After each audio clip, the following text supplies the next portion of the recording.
Recording by SR studio Ludhiana. Phone करके बाबू तोहर घर में बोलैलको, फोन करके बाबू तोहर घर में बोलैलको, ललको हमार जान गे हे गई, ललको हमार जान गे। फोन करके बाबू तोहर घर में बोलैलको, फोन करके बाबू तोहर घर में बोलैलको, ललको हमार जान गे,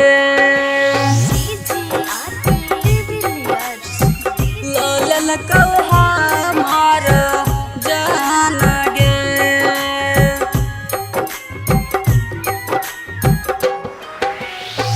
हम नहीं जाना लियोगे, फोन कल को लियोगे, हम नहीं जाना लियोगे, फोन कल को लियोगे, लल को बहनोई हमर जान गे हे गई, बन गेलो बहनोई दुश्मन गे।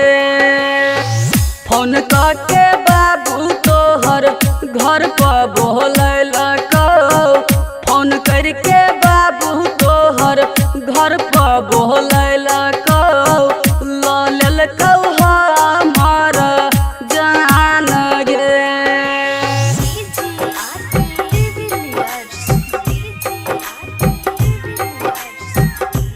ललको हमार जान गे।